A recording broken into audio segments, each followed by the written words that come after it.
Alright, y'all know what it is. This is your girl, Miss Marcy, and I'm here with my Real Housewives of Atlanta Season 8 Reunion Part 3 recap. Let's go.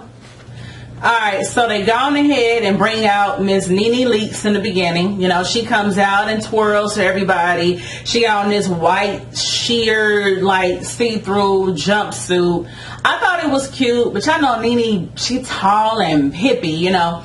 But it was cute or whatever. She looked good. So she comes out and she's like, I know you like a nice jumpsuit, so I bought this. And, you know, she just, you know how Nene Leakes do. So anyway, so they bring her out. So they all started talking. And I don't know if it was just me, but it seemed like Andy was trying his best to pick a fight. He wanted Nene to get into it with some damn body on that stage tonight. Nah, but he really wanted her to get into it with somebody. I could just tell by the way he kept bringing up different little incidents that she had been in with different, you know, each of the females, each of the women, you know. But it didn't happen. So I like when he asked Nene what made her come back to the show, and she was like, "Well, the Real Housewives of Atlanta, this is my baby." Why Candy roll her eyes like, ugh. Candy is so not here for Nene Leakes. I don't care how nice Nene try to be to Candy. Candy just she don't fuck with Nene Leakes. I'm sorry. So Andy gets on the topic about Nene and Sheree's friendship and how they had their little stuff or whatever. And they talked about that briefly. And like I said, it seemed like Andy was trying to get some type of fight mess going, but it didn't happen. So then he got on the topic about Nene and Cynthia and Kenya's friendship, and he talked about how they played it back when Kenya said that Nene stabbed Cynthia in the back and she didn't see how she could still be friends with her. And I really like how Nene handled it, because she was like, well, Kenya's her information is one-sided, you know, basically like, okay, I can respect what she's saying, but she's only saying that because she only has one side of the story. So, you know, that's that. So Nene played that really well. She didn't go in, she just kept it cool, like, you know, whatever.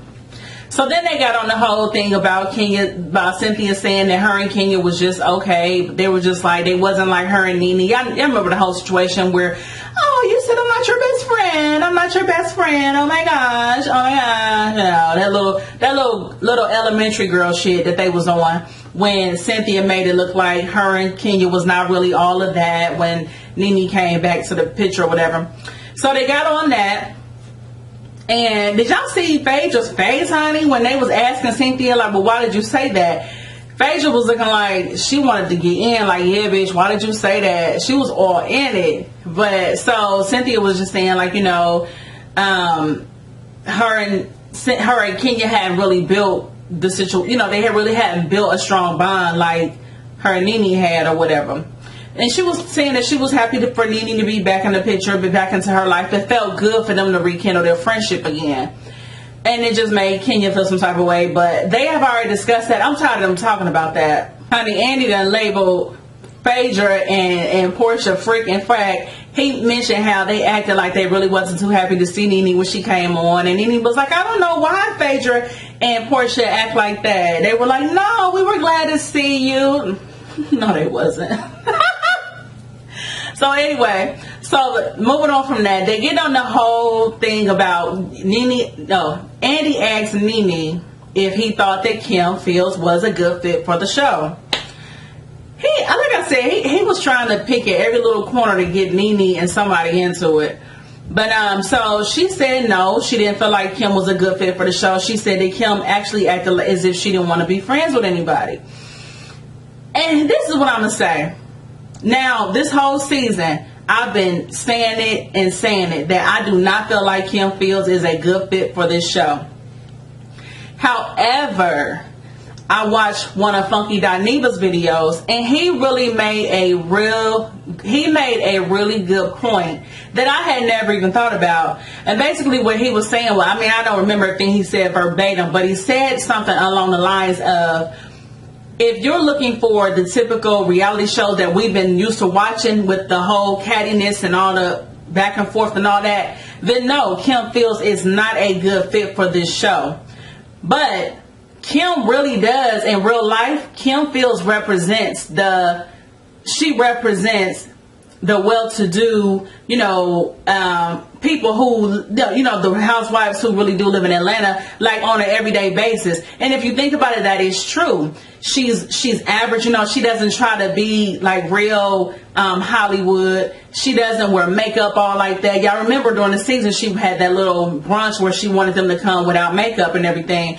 And and in real life, in Funky Dineva, he would know because he's affiliated with the Real Housewives of Atlanta, so he would know how they are on a regular. And he was saying that they don't even be dolled up like they show on the screen all the time, and which I kind of knew that too, because it's like, come on, who wants to be in makeup like that all the time, every day, wearing them stilettos and all that? Come on, girls, bye. So yeah, he made a really good point. And so now I changed my mind. I think Kim Fields is a good fit for a different type of Real Housewife of Atlanta. You see what I'm saying? So I agree with Funky Dineva, basically. But yeah, so they get on that. Nene said no, she didn't think she was a good fit because, she is basically act like she's kind of standoffish, don't want to be friends with nobody. And Kim's like, no, it's not that. I just had Nene mention something about when they had something and Kim just up and left. And Kim was just saying, well, I had things to do. I had to just get up and I had to go. So I couldn't just stay. And then Kim pointed out the fact that her and Phaedra had built a friendship in which it was not as organic as some of the others. And hold on, how about Nene tried to mark her, but she said organic.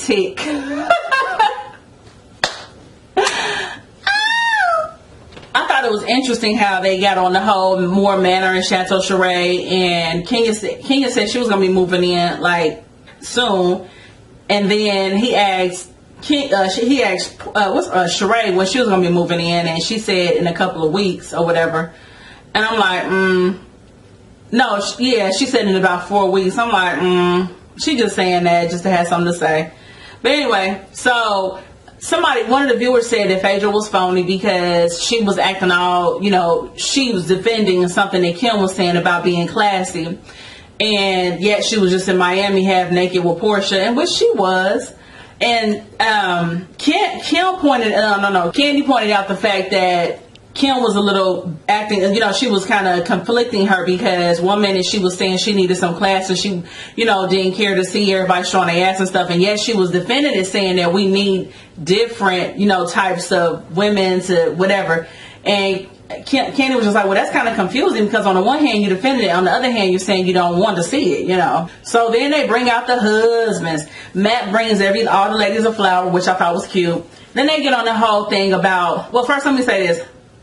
Andy asked Matt and Kenya were they in love, and they both said to the question, they both said yes. And Portia just kind of rolled her eyes like, oh, whatever. But anyway, so also they got into the whole thing about Kim's husband being gay, allegedly being gay. And so he asked Kenya, like, okay, which one of our mutual friends calls me Chrissy? Which I don't really think that that's important. I don't really think that that's relevant. Because if you know you're not gay, who gives a fuck who really calls you Chrissy? You see what I'm saying? Y'all see what I'm saying? Like, why would you care to ask her who calls me Chrissy? What? Who cares? If you're not that way, it doesn't even matter. You know what I'm saying? And so she was like, well, just Google yourself and find out. He's like, who calls me Chrissy? And Matt jumps in like, man, she just answered your question. She just told you. And he's like, Chris is like, I'm talking to her, son. Matt's like, and I'm talking directly to you. Kenya's like, hold on, baby. It's okay.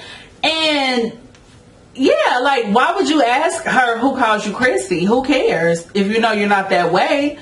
I mean, just saying, what you gonna do? Go confront the person? I mean, it could be multiple people saying it. You can't go confront everybody for calling you Chrissy, But also, so Andy kind of got in his feelings a little bit, because he was like, no, Phaedra was like, every man on this show have been called gay except for Greg and Matt. And they was like, well, Matt ain't been on here long enough. So, and then Andy chimed in like, no, you guys always call the men on this show gay. And you also kind of like, make fun of gay, like it's something to make fun of. You know what I'm saying? And he was just like, And it's really not. And it's a bad look for y'all to be doing that. And they all just kind of got quiet, looking like some little schoolgirls who just got in trouble by the teacher. Like, You know, it's like, yeah, hell yeah. Y'all, did y'all forget he's gay? Did y'all forget? And, you know, y'all sitting up here calling people gay like it's just an awful thing. But it's like, okay, did y'all forget Andy's gay?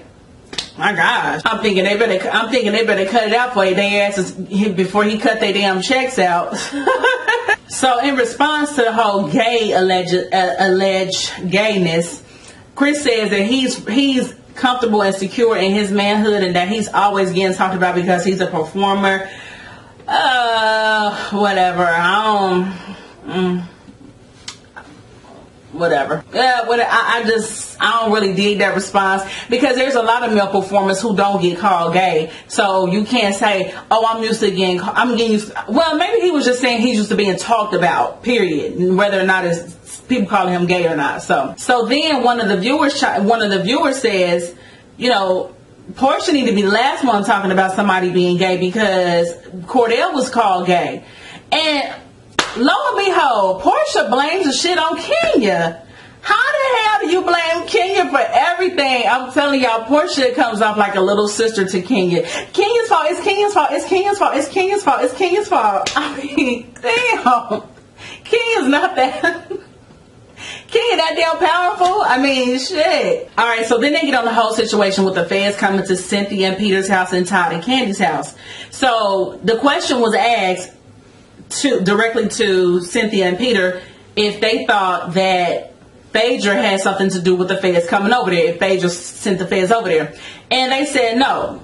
Cynthia said that the Fed detective actually told her that he saw it on Watch What Happens Live when Candy was on there, and Candy was talking about how they had Todd stuff in their house. And she said that when the Fed first came over, she thought it was something Peter had did. So she was like, oh hell, what the hell he done did? So honey, when they got to Candy and Todd, Candy had a whole different story. Candy's like, well, that ain't what the Fed told me. He didn't tell me he saw it on TV. Candy just basically said she was told something different. And Phaedra got in her feelings a little bit saying, you know, I can't believe that you would even think that I would even send the feds over there to your house knowing you was having a baby and everything. That shows me what you think about me. And Candy's like, well, I mean, I ain't gonna sit here and lie. I mean, that is really what I thought. And she told Phaedra, you done did some weird shit to me since in our friendship. And Phaedra just act like her feelings was hurt. And then then Andy asked Todd, like, well, do you think Phaedra sent the feds over? And he's like, yeah, I do. And, you know, Phaedra was feeling some type of way, like, well, damn. So then Phaedra gets on Todd and she's like, well, let me say something to you, Todd. You know, you was running around, you know, with my husband drinking and smoking and doing whatever the hell else y'all was doing. But you wait till he get locked up to try to ask me for that money that I so-called supposed to have owed you. And Todd's like, no, that's not how it was. Then they got on the whole thing about the tape being released and Phaedra not paying Todd the money. And Candy said, don't be acting like my husband don't know what the hell he doing. I loved it because, y'all know, like I said before, Candy didn't stick up for Todd like she should when they first got together and everything. But honey, she coming down off that now. She like, look, she checking any bitch that come in her man kind of foul. That's right, Candy. But yeah, she told Phaedra, don't be acting like you don't know what the hell he doing. When they got asked about their friendship, you know, Candy said she felt like, okay, now, she said coming into the reunion, she felt like, okay, we might be okay. Then when that whole conversation came up, she's like, maybe not. We might still need a little space between us, a little breather, because I don't know now. So then the reunion kind of turns into a Portia intervention because they get on Portia and her fights and her losing her temper because apparently she got into it with one of her employees or whatever, somebody that works for her. They didn't show us, but they showed it at the reunion, but they didn't show us through the season. So she gets into a fight with this girl. So they're like, okay, Portia, what's going on with you? You know, what is it with you going off on people? So they try to start intervening and talking to her, and Nene chimes in and says, you know, you can't do that. People won't want to work with you. You can lose money and yada, yada, yada, yada. So Portia's like, wait a minute, didn't you choke somebody? So Nene was like, you didn't see me choke nobody. And if I did choke somebody, I had enough sense not to do it on camera. You ain't smart enough to do that. We need to use our brains here. And that was low key a read, but whatever. So, you know, Portia just was saying how she's going to anger management and all this kind of stuff. And the whole thing with Portia is that she didn't want to take responsibility for none of her actions. You know, she blamed Kenya for everything. When things between her and Kenya, it's all Kenya's fault. Everything is just everybody else's fault but hers. So I hope Portia get that together. And wait a minute, y'all know what? Let me say this. I mentioned that Candy was low-key ready to get hostile when it came to Todd. Shit, Kim was ready to get hostile too when it came to that whole Chrissy stuff, because she was like, she told Kenya, you use your time in the industry to whatever she said, and she was like, play the fucking tape.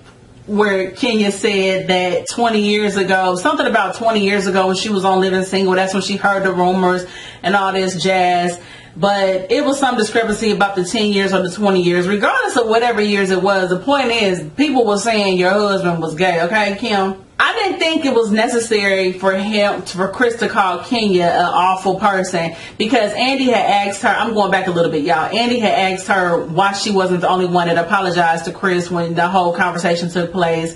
And she was just like, well, because I didn't feel like I was lying about none of the stuff that I had heard, you know, so she didn't feel like she needed to apologize. Then she gave this half-ass apology, and Chris was like, whatever, you know, bitch, you ain't shit, pretty much. I mean, but I don't know. I don't think that they should have been having that conversation and then smiling in Kim's face. You know what I'm saying? You don't talk about nobody's husband and then be in their face like that. So, but overall, I thought the third part of the reunion was the best part. Didn't nobody get into no fights, so that was a good thing. But I thought it was pretty good. You know, hopefully they all grow from this situation or grow from this show, because I think it's stupid to be on a reality show and there's no growth. And Kim, as far as I know to date, Kim Fields says she is not doing another season, which she don't really need to, you know, but she's on Dancing with the Stars now. So yeah. So anyway, but that was my recap. I hope y'all enjoyed it. And once again, thanks for watching this. This has been Miss Marcy. Peace.